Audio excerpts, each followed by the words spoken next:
Welcome to the Human Capital Innovations Podcast, your go-to source for personal, professional, and organizational growth and development. We hope you tune in often for all things people management, organizational development and change, organizational leadership, and social impact related. Maximize your personal and organizational potential with Human Capital Innovations Podcast.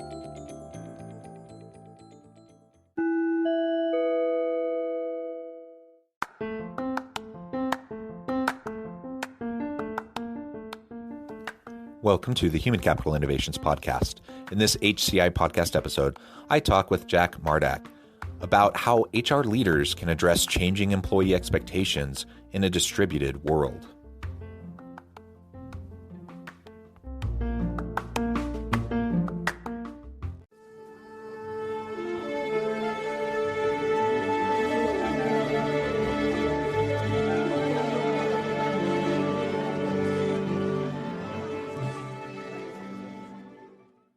Jack Mardak, welcome to the Human Capital Innovations Podcast. Thank you, Jonathan. Extremely excited to be here with you today. Thanks so much for having me. Yeah, thank you for taking time out of your busy schedule. I'm excited to have a nice conversation. Today, we're going to be exploring how HR leaders can address changing employee expectations in a distributed world. I mean, there's just so much going on right now in terms of virtual work, hybrid work, distributed workforce, a lot of this accelerated by the pandemic, and a lot of things that organizational leaders have to grapple with as they're trying to figure out what makes the most sense for them and for their teams, and navigate shifting employee expectations. We know also right now that it's a really tight labor market, and so employees have options, and so leaders are having to kind of wrestle with what their employees want versus what they want, and sometimes those aren't in line, and the realities of just how to deal with the labor market supply demand issues. As we get started, I wanted to share Jack's bio with everybody.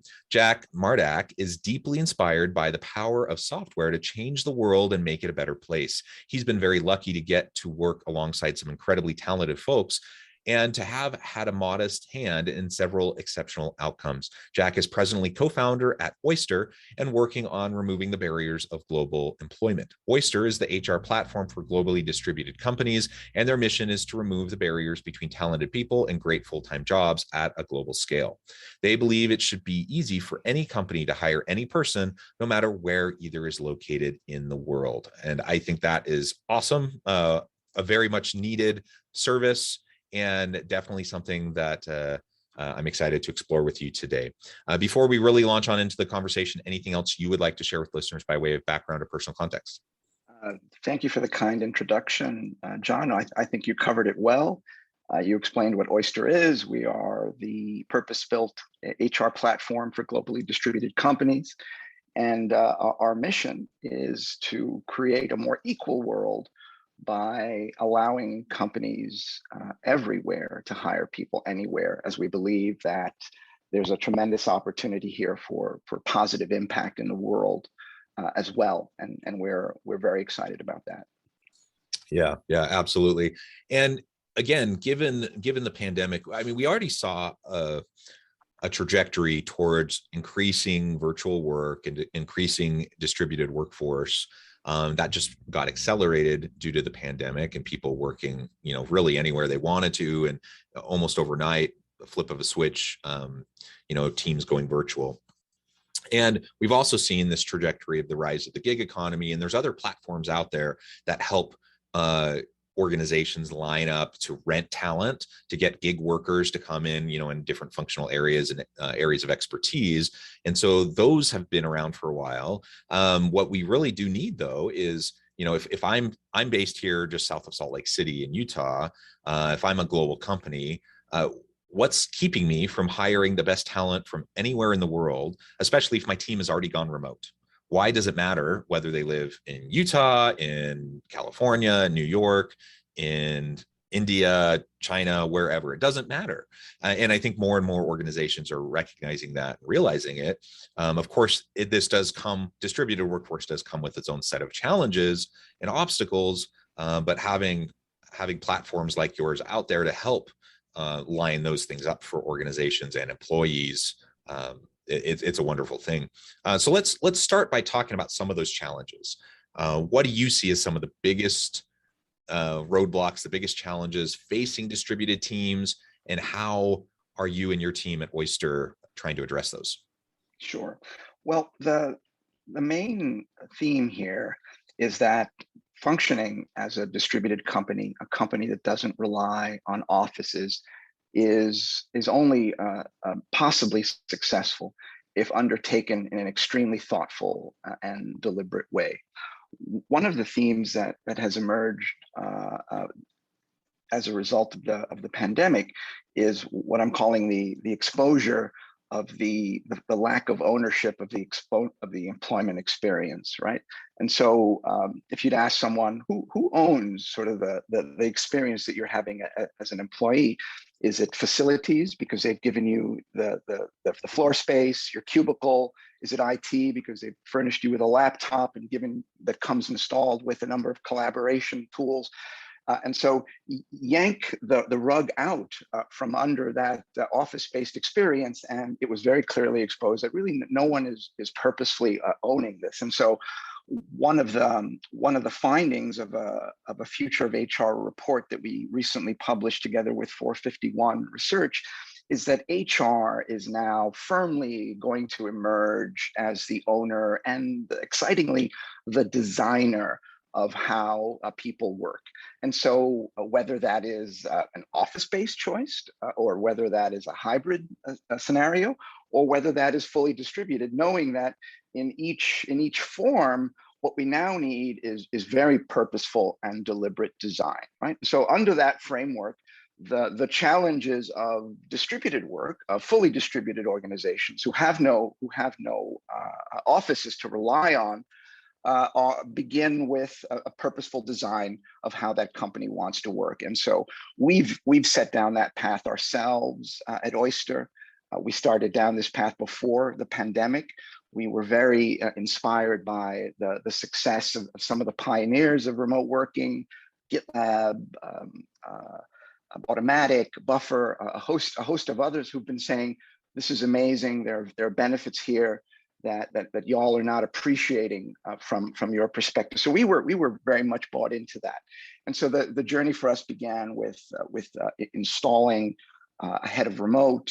Our people team has been designed from the ground up with this aim in mind. We didn't assume that our way of working would be merely an adaptation of office-based work. And so it was a blank sheet of paper, very exciting, but also kind of scary. And we've literally designed how we work from the ground up. And that is an approach that we are prescribing to others who are interested in the benefits of fully distributed organizations. We've got lots of content and material to support companies on that journey. Yeah, well, I really like your emphasis on how this needs to be a unique ongoing conversation within each team, within each organization, because there's really not a one size fits all approach to how we're going to design work. I think I would say that generally, whether you're in person, hybrid, remote, whatever, there's no one size fits all to what, an effective workplace looks like. And certainly with a distributed team, I think that applies even more, because you just have people potentially from all different backgrounds, even more than some of the most diverse workforces that you might already see and experience in the US. With a truly distributed team, I mean, the sky's the limit in terms of how diverse your team can be.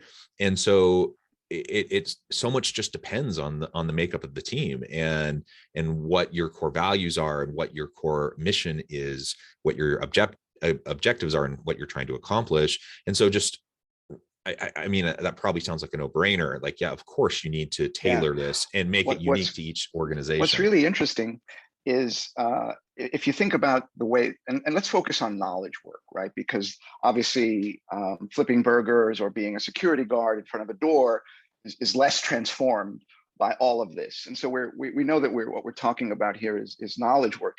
And if you think about office-based knowledge work, startlingly similarities, startling lack of differentiation in the very different kinds of work. A bank looks a lot like a software company, right? In terms of how people are working, they sit at their desk, they have a laptop, they go into conference rooms, and there's all this unreviewed inertia about how work happens in an office that I think is now, in retrospect, looking back from this remove, rather shocking.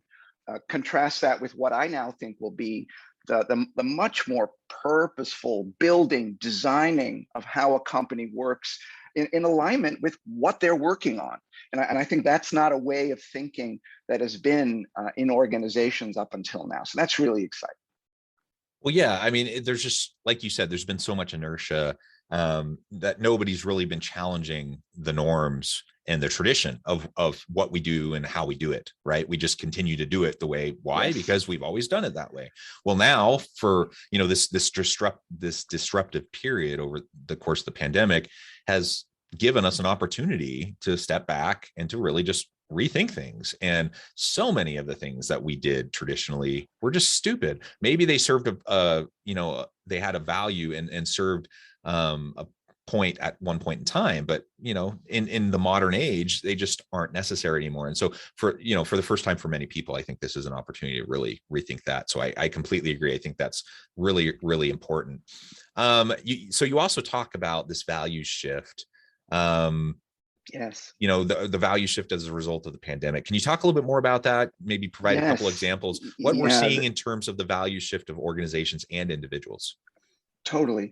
So the disruption of behavior at macro scale gave us all the opportunity to make do with less and review what's really important to us, and also to also observe very directly the impacts on the environment, on other systems of this dramatic scale down and what had been sort of our fervent, energetic way of working, unreviewed for such a long time, right? And so the value shift begins to creep in as people start to think differently about what they care about, the importance of work-life balance, the importance of working for an organization whose values they believe in and are aligned with, giving patronage as consumers to organizations and companies whose values we are aligned with. And so I think there's sweeping behavioral change that touching on consumer behavior, touching on how employers behave, touching on how employees think about who they go to work for. Sweeping change is coming across all of that. For organizations, there's been a lot of discussion recently about the Great Resignation. The Great Resignation is not about the logistics of work. It's not about the where. Sure, considerations about work flexibility is a component of that. It's one of those things that people want now, not as an end to itself, because they realize that they do like being there at 3 p.m. for homework with your child, right? That has become suddenly really, really important, and you want to give emphasis to that. And they're also thinking differently about getting meaning from work.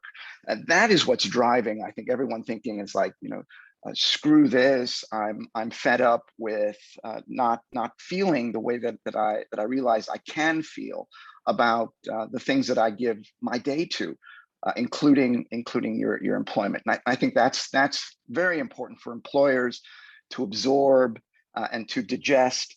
And I think that there are very important and large implications for the HR function as a result, as they think about not just the work flexibility and the where of work, but also the basic posture that employers take to the wellness of employees. I think as Americans, we're accustomed to benefits being sort of this net, this contingency into, if something happens, if I get sick, when I need, dental care, et cetera.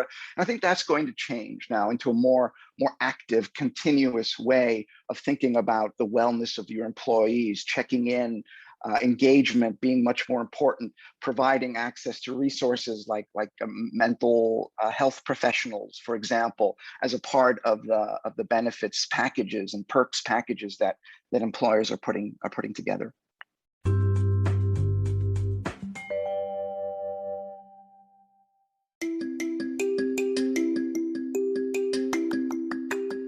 I'm excited to announce the publication of my new book from HCI Press, Bluer Than Indigo Leadership: The Journey of Becoming a Truly Remarkable Leader. Early in my adult life, I learned about an Asian proverb that translates as bluer than indigo. If you think about the color indigo, it is a brilliant, deep, and vibrant blue, what some would call the bluest of blues. To have something that is bluer than indigo is rare and truly remarkable. Contrary to popular myth, there is no one-size-fits-all or cookie-cutter approach to effective leadership.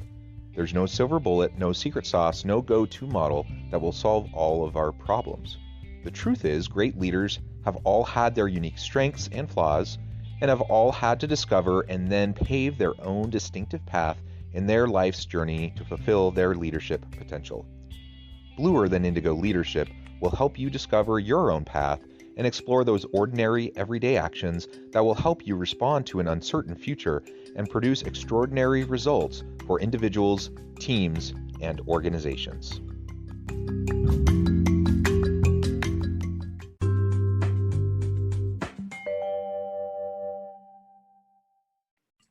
Yeah, and certainly one of the positive things that has come out of the pandemic is for many organizations and many leaders, I think they've recognized the humanity of the situation, right? And just the challenges that people are facing and juggling all these different things and trying to balance, and just the mental health strains on many individuals.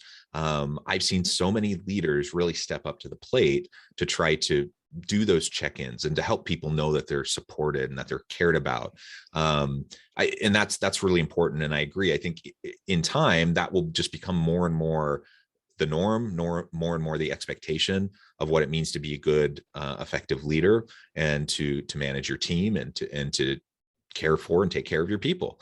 So I think that would be a good change. And you look at, for example, the US, how benefits are perceived in the US versus other parts of the world. I mean, depending on your kind of philosophical point of view, your social point of view, you could see that as better or worse. But definitely there's many countries that for a long time have supported employees in many ways that are much more significant than how we've done it in the US for a long time. Yes. So whether you think that's a good thing or a bad thing, I mean, I'll leave that up to you. But I think what we also see is just the trend of, we as employees expect more of our employers. And I find it funny too. I'm a professor, so I teach, in a corporate setting, but I also teach at the university. And so often I hear people talk about these darn millennials or Gen Z workers who, they just want feedback, and they want opportunities for advancement, and they have all these expectations, and they're so entitled. And when I hear the things that my younger students say about what they hope to see from their employers, or the problems that they see in their current employers, it's like, I don't see a problem there. I just see people having realistic expectations for what good leadership is. and no longer are they willing to put up with crappy jobs and crappy leaders, jerk bosses, people who don't know how to actually do the things we're talking about to be effective in the workplace. They just have a higher expectation than maybe previous generations did, especially when they're starting out. And I don't think that's entitlement. I think that's just they've learned what good management and leadership is, and they expect to see it. And so whether that's in a distributed workforce or that's in an in-person office setting, they want to see their people rise to the challenge, and they're not willing to put up with a crappy job. They're not willing to put up with, tasks that have no meaning or purpose. They want fulfillment in the work they do. They want opportunities for growth, and they want opportunities to make a difference, to make an impact in the world around them. And the truth is, we can design jobs that way. There are, you can take companies. Yeah, you can design companies that way. You can design jobs that way. And it's not just white collar, types of work, knowledge work. I mean, you can design blue collar work, industrial work, farming work. You can design work to be more meaningful and impactful, and to have value, intrinsic value for individuals. You just have to be thoughtful about it. And I've seen organizations do this time and time again, where they've been able to transform when they take the time to really think about it, ask their employees what they need and want, what's going to be motivating to them, et cetera. And in a distributed world, in a virtual world, I think this is as important as ever, because I'm not just fighting for talent within my little geographic location. As an employer, I'm going to be fighting for talent globally. Anyone Exactly. can work for anyone, and that brings up a lot of opportunities, but also a lot of challenges in terms of the battle for talent, right? Yes, it's great to hear you characterize the what had been sort of the millennial whine or the millennial complaint as now revealed as really being a thirst for meaning. And among the things that the pandemic has clarified is I think it's going to clarify that millennial narrative and show that millennials were just sort of ahead of the curve a little bit in being the first generation to realize, I want more from my employment experience. And the pandemic has been a catalyst, and I think has distributed that attitude now more broadly than just millennials, which is very exciting. Another thing that has been catalyzed by the pandemic that's extremely relevant here is there will be more impact driven, meaning driven, mission driven companies that are coming into existence as a result of this values shift. I think that reflects a number of different factors. We have for a few years now been able to observe that positive impact at scale, commercial success at scale can in fact intersect. And I think as a result of the pandemic, there's going to be a lot more companies that try to design themselves. Oyster is one that try to design themselves that way so that their success commercially is in line and aligned with and tracking at similar scale with the impact that they are having in the world. So I think there will be more companies that come into existence with purpose at their center, so as to better connect with the talent in the world that is now so much more interested in giving their time, giving their precious energy and effort to companies that matter to them, that are trying to make a difference in the world.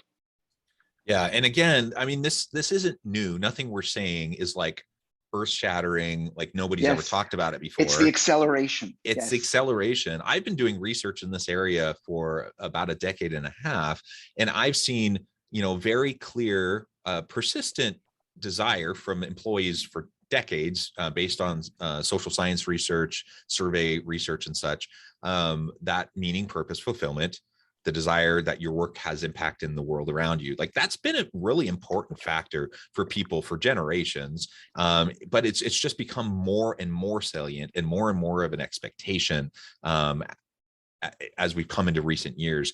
And over the last decade, we've just seen that go up even more and more, and the rise of the triple bottom line and corporate social responsibility narratives and stakeholder capitalism and social impact investing, and like all these things have contributed to the narrative that people just want what they do to have significance to the world around them, and they expect their employer to provide those opportunities. And if they don't, they're going to go either start their own business or do gig work where they get to completely choose how and where and when they're going to do work for whom, or they're going to demand more from their employers. And so this purpose-driven work is just so important. I completely agree.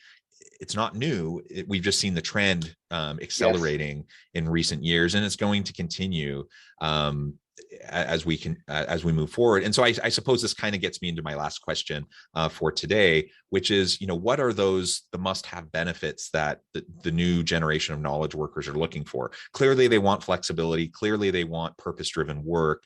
Maybe you can elaborate on that, or anything else that you see. Sure. So to build on the traditional list of benefits, insurance, I think those things are not going away. So I think we're looking at a net expansion in the scope of benefits, where we're building on what we've had historically in terms of benefits. And in the case of officeless, fully distributed companies, where it certainly isn't the ping pong table. It certainly isn't the stocked jar of gummy bears on the counter in the kitchen. Those things are absolutely irrelevant at this point. So it's a new set of things that employers will come up with to take care of their people where they are, and that includes equipment, ensuring that they have the right access to Wi-Fi and internet. It could be incremental stipends so that they can do things like have a lunch out on the company, or enjoy a delivered meal, or some other a perk that is more present, that is more sort of day to day, as opposed to this entirely abstract idea. Very important, but this very abstract notion of I'm insured in case anything happens. I think a big piece of that is going to be caring about mental health. I think we're in the midst of a transformation in the perceptions around. We should all just admit that we're all sufferers, and that we all have our issues, and we all need to lean, and our employers should be the shoulder there when we have those needs that are so universal across all kinds of workers. So I think those are some of the things that are rising in importance now. Yeah, and I completely agree. And some may say, well, why is this the employer's responsibility? Why should they have to do this? I'm like, well, on the one hand, it's a simple labor market supply demand question. like how are you going to attract and retain the best people? And you got to provide what people demand.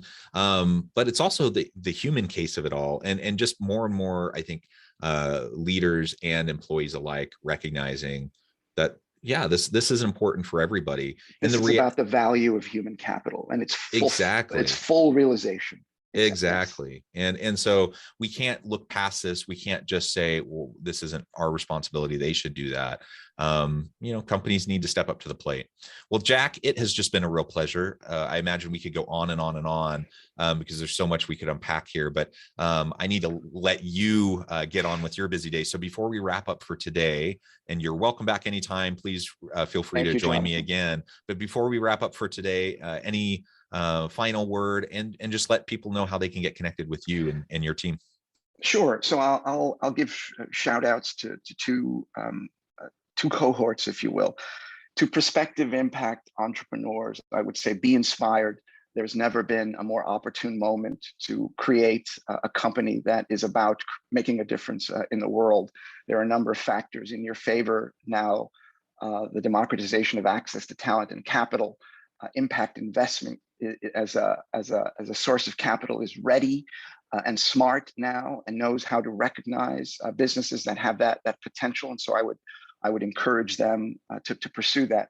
And I also want to give a shout of encouragement to people leaders, to HR leaders. I think we're on the threshold of a renaissance of HR, where if we look back on what just happened to IT over the last 10 years, as a result of the value opportunities represented by the shift to the cloud and by the development of value from data, very similar journey, I think, is afoot now for the HR function, where talent is the data. Talent is now the thing that finally, my gosh, and we've been saying it as a platitude, human capital is a company's most important assets. I think that becomes true in the 2020s.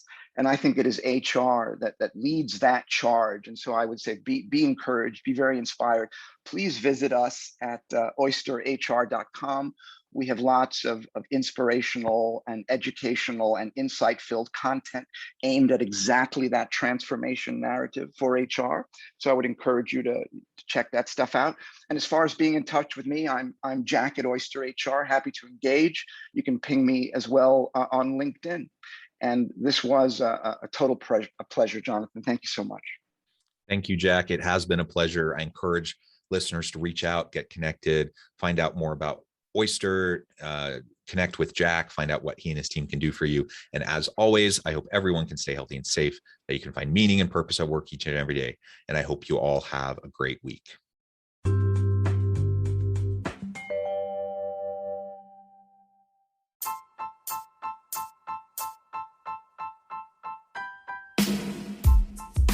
The alchemy of truly remarkable leadership. Ordinary, everyday actions that produce extraordinary results. Consider how the nature of work has shifted over the past 50 years. With increased globalization, rapid technological advancement, and the shift in economic composition, the average job of today looks very different than the average job of 50 years ago. What will the jobs and organizations of tomorrow look like? Moreover, what does this all mean for organizational leaders? What are the core competencies and capabilities of organizations and their leadership that are prepared for continued disruption and geopolitical and socioeconomic shifts? Regardless of what the future holds, increasingly, leaders need to be socially minded, data-driven, decisive, champions of talent, and disruptors of the traditional notions of leadership, teams, organizations, and work. The alchemy of truly remarkable leadership will help you to explore your own leadership competencies and capabilities and consider ways to apply and implement them into your workplace and personal life.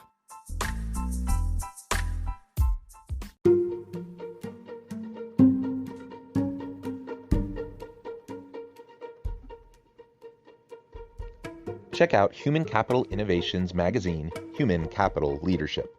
Human Capital Leadership is a free, interactive e-magazine with the mission to help individuals, leaders, and organizations find innovative approaches to maximize their human capital potential. We publish issues quarterly in August, November, February, and May. Take a look at the latest issue and let us know what you think.